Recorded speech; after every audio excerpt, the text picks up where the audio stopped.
Imagine the sun is rising in the back sliding door of your apartment balcony. You've just spent all night playing some RPG that has completely sucked you into its world. The characters' personalities are all clicking into place. You feel every one of your party members and their circumstances. There is a nagging feeling of guilt as you enjoy this world. Guilt that has been building since about 2 a.m. when you realized you had work in the morning and you probably should have went to sleep. But if you did, you'd probably just have been more tired than if you had stayed up and enjoyed your game. You groggily lift yourself up from your seat in front of your computer and pour a cold cup of coffee from a pot that you had started earlier that night, knowing goddamn well that you were not going to go to sleep. You quietly sit down on your couch and begin putting on your uniform. Your wife is in the next room and doesn't have to get up for at least another hour, so you try your best not to make a lot of noise as you prepare for the day. Thousands of thoughts race through your head about the game you had just put down. It's then that it dawns on you in that pure game-blind bliss, yet again you have to set through another day of work. The boring, mundane place you call a career. Join the military, they said. Travel. See the world. Little was it mentioned your free time would be non-existent in the grand scheme of things. You wish for that escapism, but you know that your reality is what comes first, right?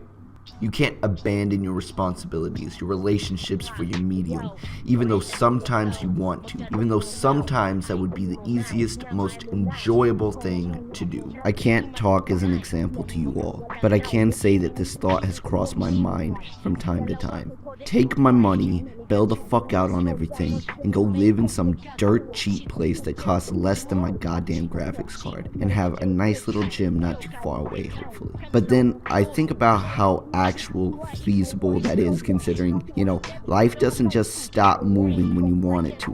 Woo reality. Now most would say, Tree, is your life really that bad that you need to have this escape? And I would tell them, no. I'm married to a beautiful woman, and I have made many amazing memories and seen some frankly fucking fantastic sights and done things lots of people would never get the chance to. That doesn't stop me from wanting to be in these other, much more magical worlds. The pressures of society sometimes pour upon us in droves. The stress and anxiety that builds up from daily life needs a release in some fashion. I find mine in the gym and video games. Others have their own form of escapism, may it be TV, sports, sex, cars, books, drinking, etc. What I'm saying in a rather redundant way is that video games, like most form of media, are a liberating faucet to the daily grind. The issue becomes when we are so immersed and so drawn in that daily life becomes irrelevant. Much in the way I mentioned drinking over consumption becomes a part of our culture. Most of us have stayed up all night playing a game and thought nothing of it. We see binging marathons and take them as a challenge, which in of itself is not a bad thing. It's when that becomes part of your life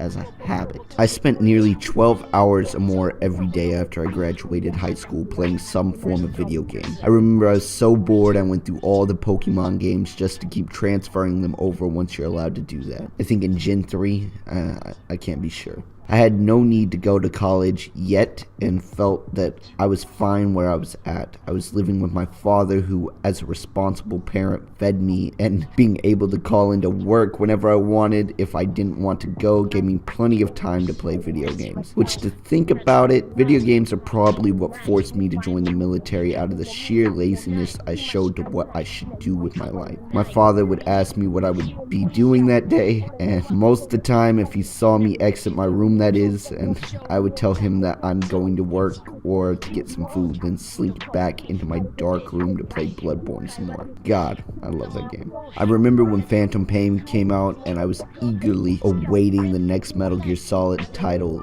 like pretty much any Metal Gear fan ever. I was nervous as the little clock ticked down, and when it finally hit 0, I started up the game and spent legitimately 2 days straight without sleeping playing that game. I felt so accomplished after I had finished the 50-something or so chapters. I remember reading a review on IGN before the game released talking about sneaking through a camp and barely getting away, and thought that sounded like the coolest fucking thing since sliced bread. We all know about the repetitive nature of of the game now. It's been well analyzed and stripped of most of any of its merits it earned at launch. But in that moment of exhaustion as I finally laid down to sleep, I thought I had just experienced a fucking masterpiece. I thought of all the cool shit I had done in the past 48-ish hours and thought how I'd tell my friends all about it later. When I woke up the next morning, I felt like shit. I laid in bed feeling like I had just received the worst fucking hangover in existence. My head hurt and I was starving and thirsty. I rolled out of bed and looked at my TV screen where I'd spent the past 2 days and I hated it. I hated the fact that I had done this to myself out of the impulsive need to play through the game. Is it an addiction? Fuck if I know. What I do know is it doesn't feel the same way as when I tried to quit smoking. In a way, it feels kind of worse. You become so accustomed to turning on your console or PC and scrolling through the dashboard of Steam. Sometimes you just look at your games, not playing a thing, just looking at the massive collection you've acquired either digitally or physically. In some strange way, it makes me feel pride. Smoking never made me feel pride. Smoking never made me feel accomplished. An addiction is so much more than the sum of its bad parts. I'm proud to be a gamer. I'm proud to be part of a community that can be accepting and volatile